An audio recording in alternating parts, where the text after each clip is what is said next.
Movie की शुरुआत में हम देखते हैं 1963 का टाइम होता है, जिसमें हमें स्टीफन हॉकिंस को दिखाया जाता है।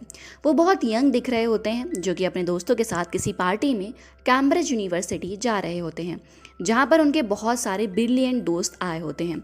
इसी पार्टी में वो जेन वाइल नाम की लड़की को देखते हैं और उन्हें वो बहुत पसंद आती है।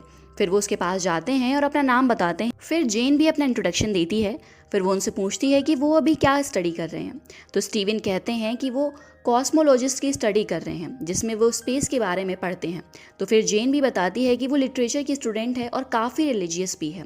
वो लोग काफ़ी देर तक बातें करते हैं और जब पार्टी खत्म हो जाती है तो जाते वक्त जेन स्टीफन को टिश्यू पेपर पर अपना नंबर देती है। अगले दिन स्टीफन अपने दोस्तों के साथ क्लास में बैठे होते हैं। तभी उनके फिजिक्स टीचर सबको पेपर पर फिजिक्स का एक क्वेश्चन देते हैं, जिसे उन्हें क्लास खत्म होने से पहले सॉल्व करना होता है। ये सुनकर सब बहुत ज़्यादा अपसेट हो जाते हैं कि कैसे होगा इतनी जल्दी और इतना टफ पेपर। और दूसरी तरफ स्टीफन को उस क्वेश्चन को देखकर कोई फ़र्क ही नहीं पड़ता, क्योंकि वो पीएचडी के स्टूडेंट होते हैं और उन्हें फिजिक्स में भी बहुत इंटरेस्ट होता है। अगले दिन जब स्टीफन उठते हैं तो उनके दोस्त कहते हैं कि उस पेपर का क्या हुआ जिसे कल फिजिक्स टीचर ने हमें दिया था। इसी बात पे स्टीफन कहते हैं कि मैंने अभी तक उस पेपर को देखा भी नहीं है। फिर उनके दोस्त उन्हें डांट कर कहते हैं कि कैम्ब्रिज जैसी यूनिवर्सिटी में अपनी पीएचडी की स्टडी पूरी करनी है या नहीं। इस सवाल को स्टीफन मुस्कुराकर टाल देते हैं। अगले दिन वो लोग अपनी फिजिक्स की क्लास अटेंड करते हैं और टीचर सभी के सॉल्व किए हुए पेपर चेक करते हैं, पर स्टीफन सिर्फ 9 सवालों के ही जवाब सॉल्व कर पाते हैं और वो सारे ही सही होते हैं।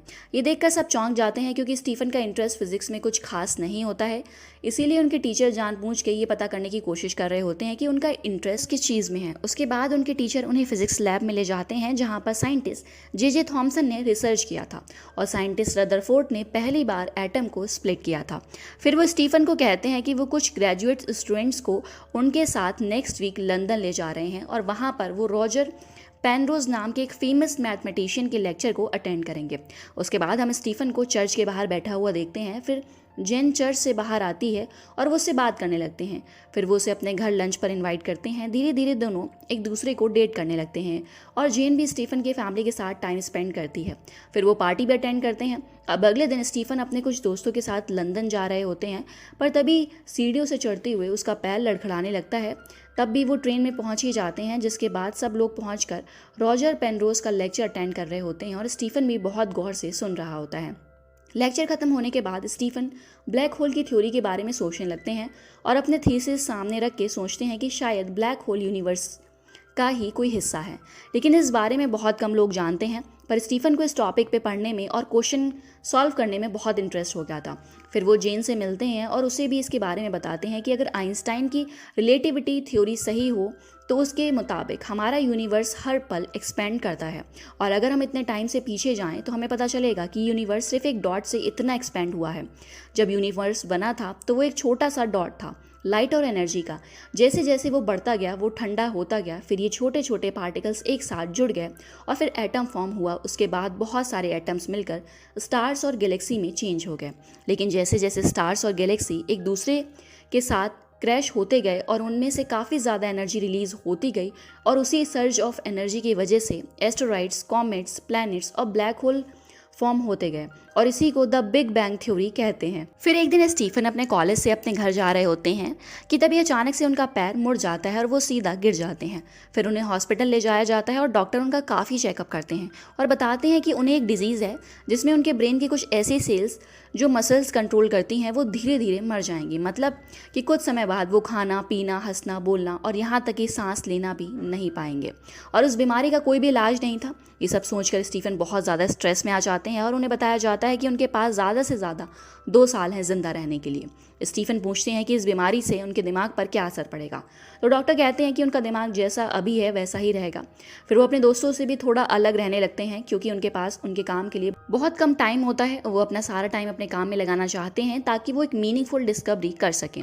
और एक दिन जेन आती है और उनसे कहती है कि वो उनसे प्यार करती है और उनके साथ रहना चाहती है। वो कहती है कि कभी ना कभी हम सबको मरना है, तो क्यों ना हम अपने बचे हुए टाइम अच्छे से स्पेंड करें। फिर स्टीफन अपने आपको बहुत पॉजिटिवली लेते हैं और अगले दिन से अपने कॉलेज वापस चले जाते हैं। स्टीफन को देखकर सब लोग और टीचर बहुत खुश होते हैं। फिर स्टीफन कहते हैं वो अपने थीसिस इस टाइम रिलेटिविटी पर लिखना चाहेंगे।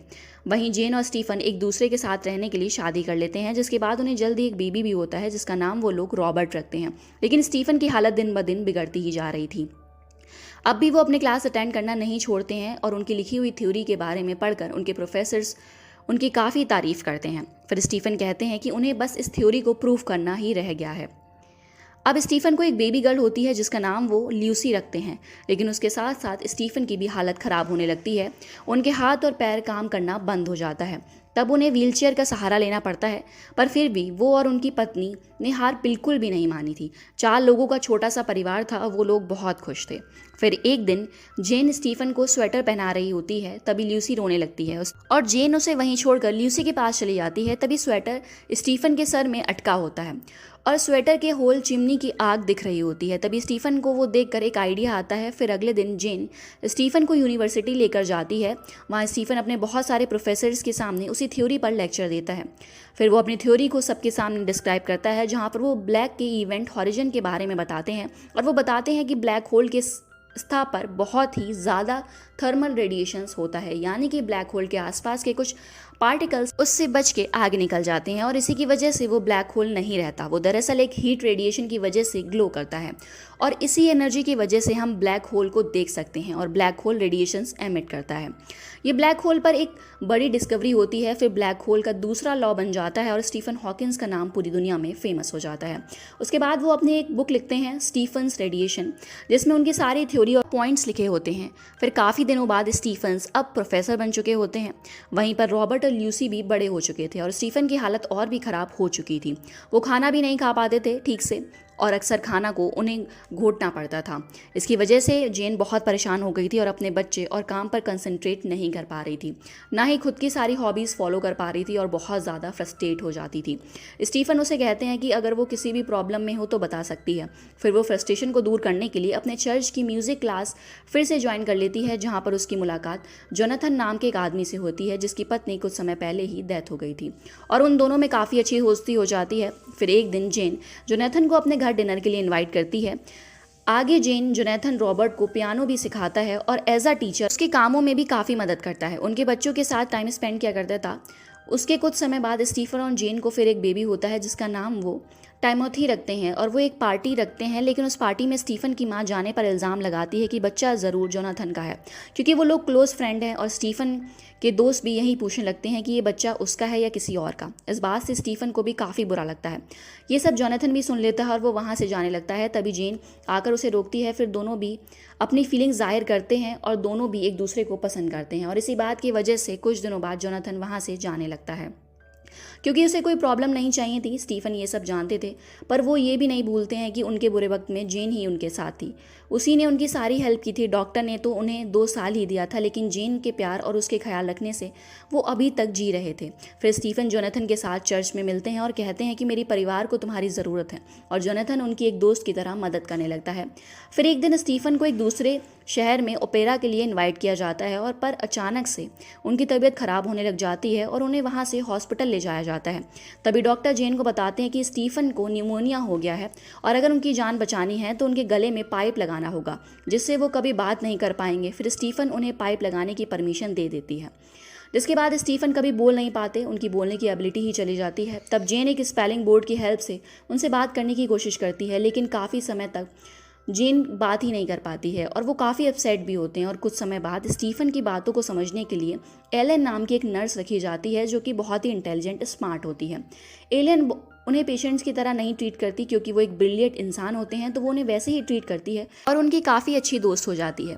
वो उनके लिए बुक्स पढ़ा करती थी, उनकी हॉबीज़ उनके साथ करती थी। उसके बाद स्टीफन के लिए एक नई व्हीलचेयर लाई थी, जिससे में एक कंप्यूटर लगा होता है, जिससे वो सबसे बात भी कर सकते हैं और कुछ लिख भी सकते हैं। स्टीफन और एलियन की दोस्ती बहुत गहरी होने की वजह से ये सब जेन को अजीब लगता है और कुछ समय बाद स्टीफन अपने कंप्यूटर की मदद से a brief history of time नाम की एक बुक लिखते हैं। फिर एक दिन स्टीफन को यूएस जाने का इनविटेशन आता है और वो बताते हैं कि वो एलियन को लेकर जाएंगे, क्योंकि उनको प्लेन का काफ़ी डर था। लेकिन इस बात से जेन को बहुत बुरा लगता है और वो कहती है कि उसने हमेशा पूरी कोशिश की है। इस बात से दोनों इमोशनल हो जाते हैं। फिर स्टीफन जेन को ऐसे ही नहीं देख सकते थे, इसीलिए वो चाहते हैं कि जेन और जोनाथन शादी कर लें। और फिर जेन और जोनाथन की शादी हो जाती है और इधर स्टीफन की बुक भी पब्लिश हो जाती है, जो कि इंटरनेशनल लेवल पे बेस्ट बुक सेलर होती है। उसके बाद उन्हें इंग्लैंड से यूएस बुलाया जाता है, जिसमें वो एलियन को साथ लेकर जाते हैं, जहाँ पर एक स्टूडेंट का पेन गिर जाता है और वो इमेजिन करते हैं कि वो उसे खुद चलकर उठा रहे हैं। और ये सब सोचकर उन्हें रोना आ जाता है कि उनकी ज़िंदगी क्या से क्या हो गई। फिर वो कहते हैं लोगों को अपना एम्बिशन कभी भी नहीं छोड़ना चाहिए, चाहे कोई भी परेशानी आ जाए, और अपने सपनों के पीछे भागना चाहिए। ये स्पीच बहुत ही ज़्यादा फेमस होती है। फिर कुछ समय बाद जेन को स्टीफन का एक लेटर आता है, जिसमें वो उन्हें क्वीन एलिजाबेथ से मिलने के लिए इन्वाइट करते हैं, क्योंकि उसकी लाइफ में जेन का बहुत बड़ा हाथ था और ये पल वो जेन के साथ सेलिब्रेट करना चाहते थे। और यहीं पर मूवी का एंड हो जाता है। Fearless.